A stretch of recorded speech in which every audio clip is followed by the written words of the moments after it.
Hello and welcome to Rock Jams. I hope you enjoy this video. Click on the links below to get some great deals on t-shirts. And don't forget to like and subscribe. Thanks for watching. The thing that really inspired me to play guitar was Steven Adler had an electric guitar at his house when I first met him when we were about 13, 14 years old. And he used to plug this thing in and just bang on it to Kiss records on full blast. That in and of itself was very exciting. And so I opted to play bass. Since he was playing guitar, I was going to play bass. And I went around to a local music school. I didn't have an instrument. And went in there and talked to the teacher, and I said, I want to learn how to play bass. And he sat me down and tried to ask me a few questions, trying to sort of figure out what it was that I was really getting at, what I wanted to achieve. And while he was talking to me, he was playing some Eric Clapton licks, I think Cream licks on electric guitar. And I was like, that's what I want to do, because I really didn't know that much about guitar at the time. And so that was it. And then I switched over to guitar, and my grandmother gave me a beat up old Spanish acoustic that had one string on it. I started learning on the one string. There was no stopping me at that point. I was so obsessed with it. No matter what obstacles or hurdles there were, I never accepted no for an answer, and I just kept at it. I'm still inspired really by the same guitarists I was inspired by when I first started.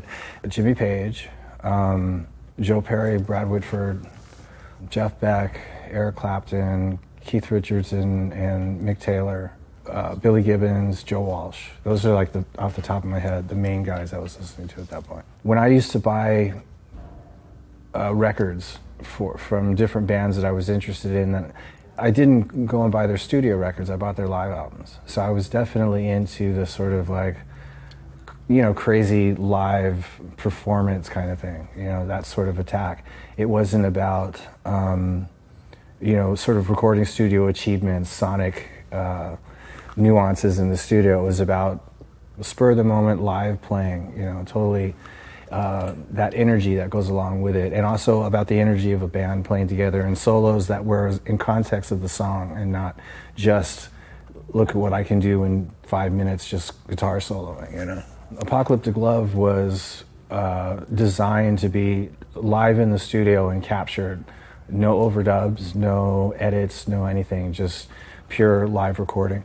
Whereas this one, we recorded live in the studio, but there's overdubs, there's harmonies. I just wanted to make a more produced record that had, there was a lot of songs in Apocalyptic Love which I would have loved to have done some layering on and some harmonies and stuff, but we strove to do it live.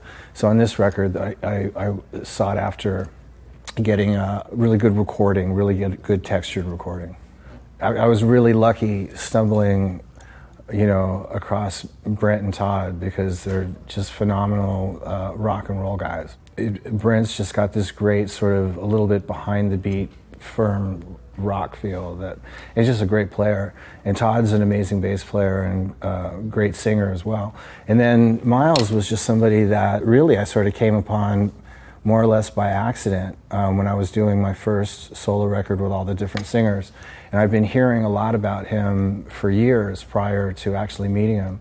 And he just has an amazing voice and he was a great lyricist, and an important factor with Brent, Todd, and Miles is they're just really great guys and really easy to work with. But we've sort of developed a real chemistry since 2010 when we first started working together. It's the individual personalities really where the sound comes from. I mean, that took me years before I started to realize that, I've always been a less is more person, but I've started to realize more and more that less is more.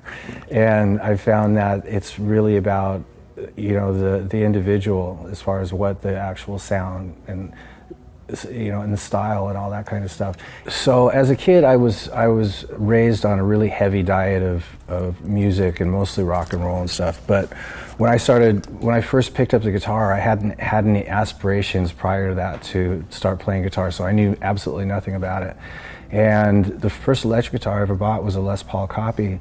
And a lot of guitar players that I liked played Les Pauls. So it was, I think essentially it was just a cool looking guitar that I gravitated towards. And then over the next couple of years, I trial and error with a lot of different styles of guitars. And at that point, I started to really identify more with a guy playing a Les Paul and what that sounds like, and a guy playing a Strat and what that sounds like.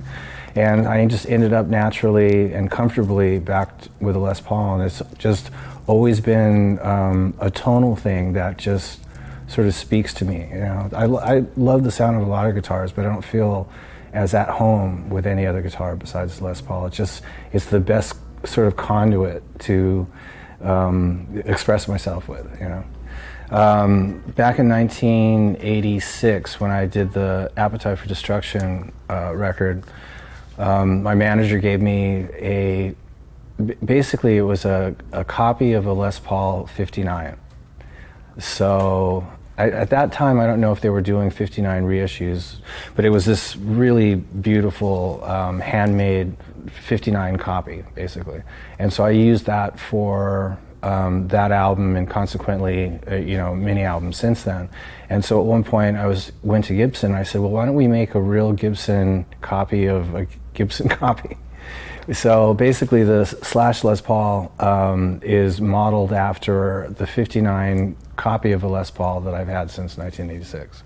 When my old band, Guns N' Roses, was opening for the Stones at the Coliseum, and I think that was the first concert I ever went to as a teenager that I bought tickets for, and the whole, you know, was the World Music Festival at the Coliseum. So there was a very strange feeling going in there and playing there for the first time.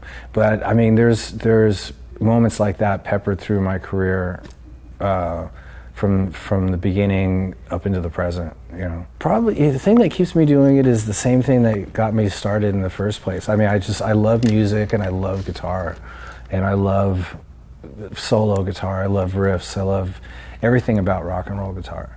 And there's, you know, it's a never ending, there's so many great things that you can strive for with it. There's always things to discover with it. You know, I mean, it's just an ongoing passion.